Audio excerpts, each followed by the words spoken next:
Hello folks, it's 2021. COVID is looking like it might be disappearing.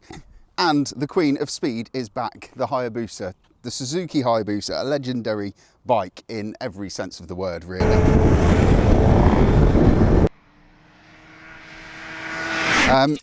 It is here. We thought it had gone, it hadn't, it was just killed off by Euro 4 or Euro 5, and now they have updated it, they've fettled it, they've not made it any more powerful. I'm going to come on to that in a little bit. What is actually new, apart from the new, slightly sleeker styling of the machine, we've got an updated Euro 5 engine. So it is kicking out 187 bhp, which is not embarrassing or disappointing in any way, shape or form. I've just found that out basically. We've been blatting around on the roads today in Northamptonshire, and then we've come here to the wonderful Sywell Aerodrome where there is a 1.2 kilometre runway to do some high speed runs, and we're nudging 180 miles an hour by the end of the runway with a little bit of extra safety room to spare, so it's definitely quick.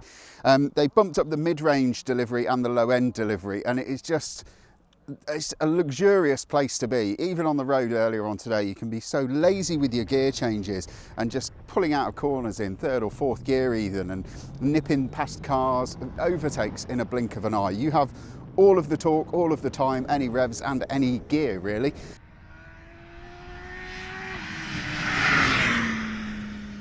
What else is new for this year? So we've got a new suspension setup. We've got KYB fully adjustable forks at the front, and we have a KYB adjustable rear shock. I would say for proper brain out B-road blasting, it is just a tiny, tiny little bit too soft, but you could dial that out. I've only ridden it on base settings. But what it is a lovely, stable platform. It gives you this real sort of magic carpet-like feeling when you're riding it. It just absorbs potholes and bumps and undulations in the road. And the only point that I found that it got flustered, or it was a little bit out of its comfort zone, was earlier on we were riding down a sort of a single farm track sort of road, tarmac, and the surface was the kind of corrugated sort of washboard type surface. And that was the only time that the suspension really felt like it was struggling. Apart from that, it's been absolutely beautiful. Mid-corner poise and balance is really, really very good. And the braking support as well, which we've obviously tested out on the runway today, braking down from 180 miles an hour to get stopped at the end of the runway before you run out of road. It's got lovely poise and balance, and it's just a really well supported bike on that front.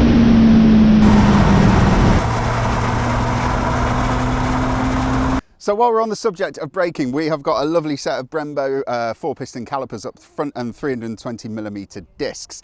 I don't really need to tell you how good the Brembo brakes are. We should just be able to tell you that they're Brembo brakes, and they are really, really very good. You've got power, more power than you will ever need on the road, and the bite and lever feel is very, very good. The back brake is a tiny little bit vague if I'm being honest, but it's kind of to be expected on a bike of this sort of geometry and size and weight and all the rest of it.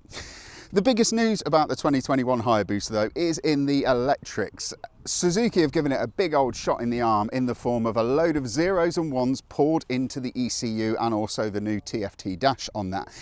I'm going to have to read these, but it is a very comprehensive electronic suite. So we have got, I don't want to get this wrong, SDMS-α, which is the Suzuki mode control system, which has 3 preset and 3 user modes. You've got traction control, which features 10 levels and off. You've got 3 power modes. You've got an up, down, shifter and blipper, which you can tune to 2 levels, or you can turn it off altogether. You've got wheelie control, which is 10 stages and off. You've also got engine braking control. It's a bit weird, I'll come on to that again in a minute. You've got a speed limiter, you've got launch control, and you've got cruise control, and I've not even completed the whole list. We'll put it all in the description below. So it really, really is a very comprehensive electronic suite on this bike, and one of the things that I like about it is the way that Suzuki have laid it out. It's all very intuitive, it all works very, very well, and all of the switchgear to control it kind of seems like it's been laid out logically, which not every manufacturer knows how to do. So on that front, the electronics, there's a lot of them, and it can be a little bit daunting and a little bit mind melding when you first look at how much it's got, but it's actually all really quite easy to use, and there is a noticeable difference as you're going through all of those settings.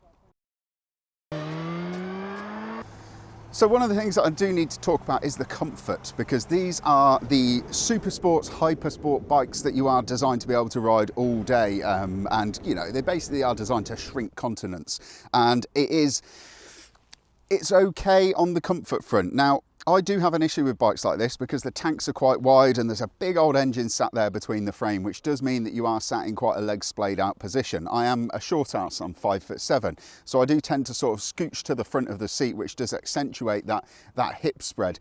I have now got a medical problem, which I think doctors call the Hayabusa hip, and it is where my hips start to get a little bit stiff, but it comes on after about 2 hours of riding, and then you have to get off the bike and just have a little bit of a walk around, which most people do anyway, because you're going to be getting 140 to 150 miles to a tank, and then you're going to be stopping and having a little mooch about. I found the riding position as well on the wrists was a little bit wristy, but it was kind of all right within the parameters, because you're never going to sit on this bike solidly for 6 or 7 hours. You'll be riding, you'll be stopping, you'll be refueling, going for a pee, having a bite to eat. So actually on that front, it is okay.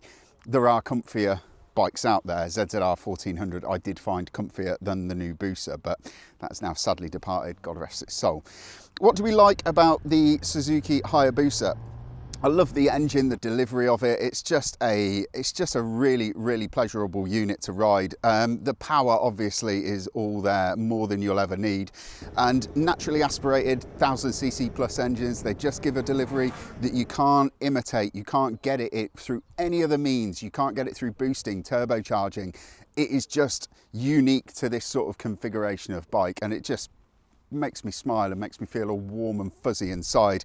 The fairing is excellent, so you don't need to tuck much to get behind the fairing. It creates a nice little bubble, and I've not had many bug splats on my upper body, which says to me that the fairing is actually doing a pretty good job.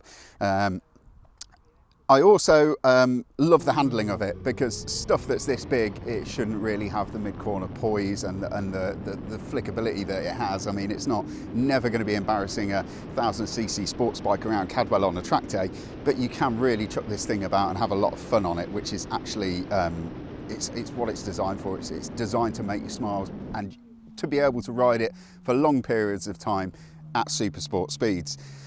What didn't we like about it? I've got to say it, but it might not be a problem for everyone, but the comfort for me was a little bit compromised. Definitely more super sport than super sport touring, if you see where I'm coming from.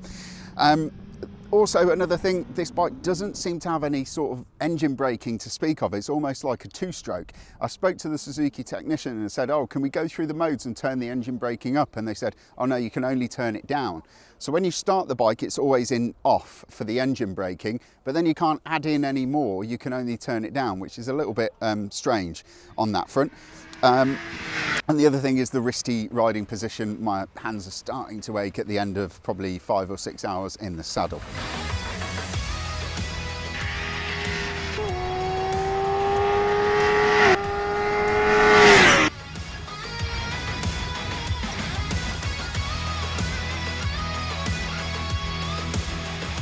I mean, it really is in a class of one. If you want a big bore sports tourer that you can cross continents quicker than people can cross the Isle of Man, yeah, it's really the only place that you can go if you want normally aspirated. Like I said, you do get a delivery and you get that mid-range and that luxurious engine that you just don't get with any other configuration, which is a real shame, and that's why I was so upset to see the ZZR 1400 get sort of discontinued at the end of last year.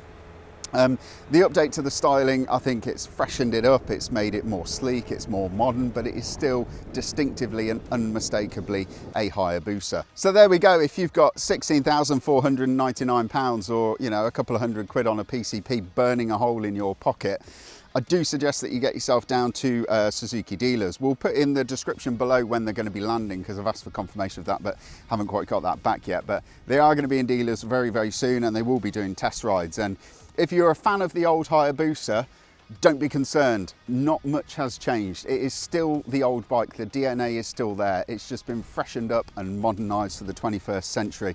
And I, for one, am very happy to see the Hayabusa back on the streets of the UK. There'll be a full review of this bike going up on Visordown.com, folks. Thank you very much for watching. Have a good day.